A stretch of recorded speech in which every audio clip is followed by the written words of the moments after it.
Hi, blessed afternoon. So, once again, I'm here. I want to share to you yung message kanina sa Women to Women that really encouraged and has caused a great impact po sa aming lahat kanina. We are indeed so blessed upon hearing this message. And actually, many times na itong naging topic sa church, hindi lang po sa mga ganitong specific na women's ministry, but also sa mga Sunday services ay nababanggit-banggit na po siya. Ayan, so it's about rapture. Actually, ang rapture isn't really stated in the Bible, the word itself, but the term, yung ibig sabihin lang ito, parang pag-snatch away, para bang kinuha ka ng sapilitan, kinuha ka sa isang iglap without you knowing when. So, the rapture of the church is, ayan, sabi nga po dito, ang title po ng session kanina is Catching Away the Blessed Hope. So, ang rapture is the glorious event when Jesus Christ returns to gather His church and all true believers, both living and dead, and take them to be with Him in heaven. So, divine rescue plan ni God, a moment of instantaneous transformation and reunion with Jesus Christ, our Lord and Savior. So, yan po yung sinasabi. Ang nagpapatunay na verse po dyan ay ang 1 Thessalonians 4:16-18. Yan, sinasabi na the Lord Himself will come down from heaven with a loud command, with the voice of the archangel and the trumpet call of God, and the dead in Christ will rise first. After that, we who are still alive and are left will be caught up together with them in the clouds to meet the Lord in the air, and so we will be with the Lord forever. Therefore, encourage each one another with these words. So, ang mangyayari po niyan is, actually, when the time comes, yung araw na tayo po ay ang Lord Jesus ay babalik na. So ang mauuna po ay mabubuhay ang lahat ng mga namatay na nasa Panginoon. And then susunod naman yung mga maiiwan dito na buhay pa na mga true believers, and magre-reunite po tayo with the Lord in the air. And after that, the tribulation will happen, and we know what will happen sa mga to those who will be left behind. Yung mga maiiwan po ay yung mga hindi tumanggap at hindi sumampalataya sa Panginoong Jesus.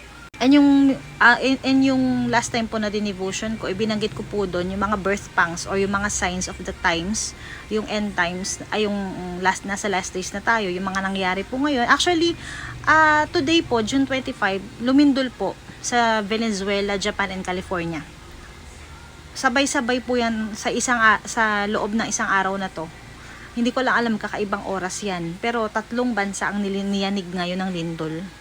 This isn't accident. These are all prophecies of the Bible already taking place. And yung mga nangyari last time, yung mga shootout sa school, crime everywhere, children under attack, children are being used by the enemy. Diba?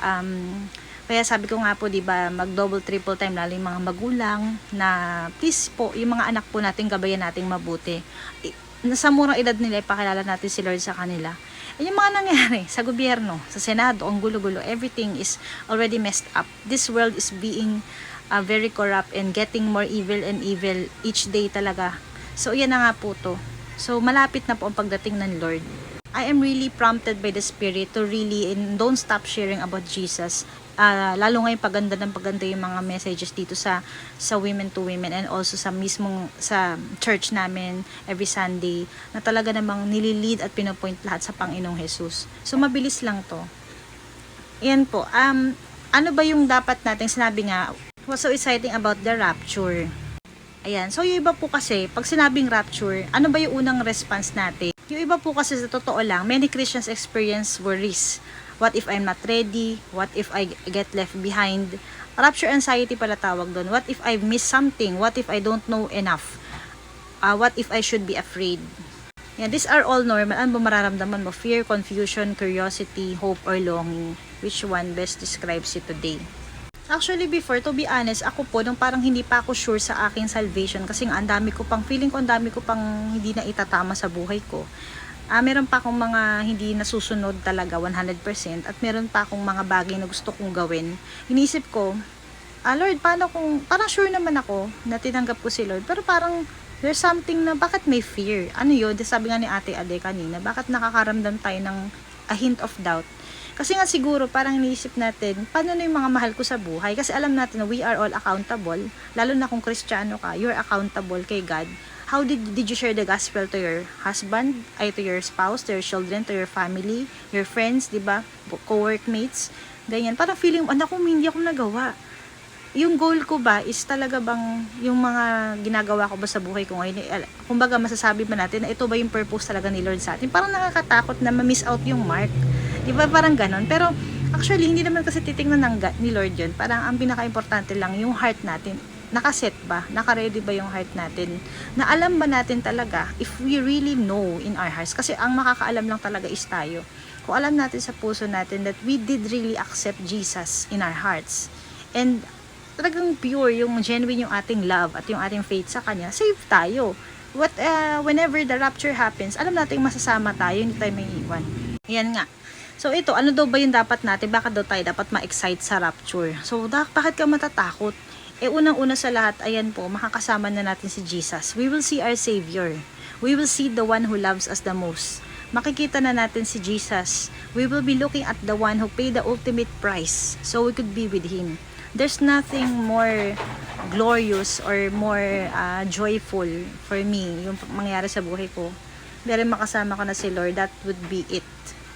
It's more than enough for me. Actually, bonus na lang yan, yung mag-transform ka in a glorious body. You will live for eternity. Wala ka ng sakit, wala ka ng mga pagsubok na pagdadaan, wala ng problema. Kasi everything is perfect in heaven eh. Hindi ka na magkakasala. Pero ang pinaka-best sa akin ito, na pinaka-gift, pero ang pinaka-ultimate reward mo is makasama mo na si Jesus forever. Yun nga, we will share in His glory, the promise of our new bodies. Actually, one day we will be transformed and completely made new inside and out. Mababago tayo, na actually, hindi lang tayo soul pag akit sa heaven, magkakaroon pa rin tayo ng physical body. Ito, may flesh ka, may bones ka, meron kang complete senses, everything. Yung mukha mo, yun pa rin. Hindi ko lang alam specifically kung kasi parang sinasabi kung ano daw yung age mo na namatay ka, ganun ba? Or the best, yung kung ano yung edad mo siguro na dinatnan ka ni Lord, dumating na si Lord, yun siguro, di ba? Pero wala na, kumbaga everything is perfect there. You won't die anymore, ganyan. Wala nang mga sakit, the best ever, di ba? Wala ka nang mararanasang mga problema. As in. Kumbaga, ang isang Kristiyano nga is hopeful na, Lord, dumating ka na. Kasi sa mga nangyari sa mundo ngayon, ayan, sabi, we will be comforted by God's justice. The rapture reminds us that God sees. So, lahat po nangyari ngayon, hindi po natin pwedeng sabihin na hindi ito pinahintulutan o hindi alam ng Diyos. Kasi lahat po everything is under control ng Panginoon. He is sovereign and almighty. Inaalaw niya to. And nakikita niya yan. Kaya nga darating time, para bang ito na yung rescue mission ni God sa mga anak niya. And yung mga, we are crying helplessly kay God, Lord, kailan ka darating? Yung mga totoong naglolonging kay Jesus, yung mga totoong tumanggap kay Jesus, gusto nang dumating siya para matapos na yung mga problema dito sa mundo, para makawala ka na. Pero actually, ang question nga dyan is, yung parang last time do sa bridegroom, ito, mabilis na lang, how are you preparing for that day? Dapat nung pag sinabi, if Jesus comes today, later, mamayang gabi, ready ka ba? Hindi, magpapanik ka ba? Or masasabi mo, okay, Lord, nagawa ko naman yung dapat kong gawin, yung pinagagawa mo sa akin. Nakapag-serve ako sa'yo, I share the gospel, naging good steward ako sa lahat ng pinagkatiwala mo sa akin. Hindi ka matatakot kasi alam mo sa sarili mo that you have become a faithful servant of God. Hindi man tayo perfect, but we know in our hearts na naka-align tayo sa will niya, sa purpose niya. Yun yung sinasabi ko na, teka, baka may na-miss out ako, may hindi ako nagawa na pinagagawa ng Lord. Pero ngayon, alam ko sa sarili ko, I'm doing it. Na nagagawa ko naman yun. Kahit nahihirapan ako, kahit may mga dinaramdam ako kung something, may mga kabigatan. Pero may peace pa rin kasi I know na nasa will ako ni Lord. Yun ang pinaka-importante. Meron ba kayong ginagawa pa rin na hindi nyo mabitawan na hindi kalooban ng Lord? So, yun. Kailangan i-assess natin yung heart natin kasi baka mamaya magsisi tayo na kasi pag naiwan po tayo, wala na talaga. Mahirap na maiwan dito kasi after that, ang after ng rapture, yung mga maiiwan dito, alam natin yung dadanasin nila sa tribulation. Sobrang bigat, sobrang tindi po. Ayan, tuloy po natin part 2. Naputol, sorry. So, ayan, the most important question, if Jesus comes today, would you be ready? So, the rapture is called the blessed hope, but it can only be your hope if Christ is your Savior. One day, the trumpet will sound. One day, we will see our Savior face to face. Make sure that day is your blessed hope, not your greatest regret. Ibig sabihin, kasi, sinasabi dito na kapag kinuha na ni Lord yung kanyang mga anak, na rapture na, maiiwan po yung mga taong hindi tumanggap kay Jesus Christ as Lord and Savior. Sobra pong grabe. Tribulation na po yun. So, ando na yung Antichrist. So, ang dami pong mangyayaring kaguluhan. Yung nangyayari po ngayon sa mundo, wala pa yan. Dun sa mangyayaring tribulation that will take place, sobrang hirap na daw po nun. As in, parang hell on earth. Yun. And wala silang choice kundi pagdaanan yun. Sobrang suffering. I don't know if there is still a chance for them to be saved. Alam ko, parang natandaan ko sa Revelation. Kailangan ko lang basahin ulit kasi hindi ko masyadong, mahirap kasing intindihin yan. So, kailangan talagang basahin mabuti at humingi ng wisdom kay God. Parang may pagkakataon pa, pero it will take many years pa po. Another, hindi ko alam kung 1,000 years pa or 100 years pa ulit.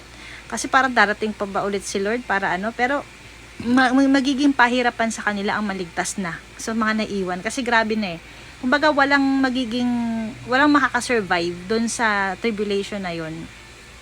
Kaya nga gugustuhin niyo pa bang maiwan, 'di ba? Doon naman po sa mga taong mauunang mamatay, alam naman natin na there is still life after death. It's either you will go to, dalawa lang yan, heaven or hell. So alam naman natin, ganun din, eternal suffering din sa hell, while in heaven, eternal joy and peace naman nun with the Lord. So bakit ba nahihirapan yung tao, di ba, na piliin? Pero syempre kasi, yung iba po kasi, kaya sila nahihirapan din tumanggap siguro kay Jesus kasi there is still part of their lives, or there are some areas of their lives na napakahirap sa kanilang bitawan. Yung life na meron sila, na alam nilang yung comfort na meron sila, yung convenience na yon, is alam nila pag tinanggap nila si Christ, they have to really give it up, 'di ba? Kasi sinasabi nga ni Lord na everything is temporary, 'di ba? Wala namang masama doon, pero kumbaga alam nila na parang hindi nila kayang bitawan, 'di ba? Ayun, nahirapan sila mag-surrender. So, pero I still pray na yung mga nangyari po ngayon is this will give us the chance to assess our hearts and to repent. Kasi please guys, sana po seryosohin niyo po ito kasi totoo po ito. The Bible is real.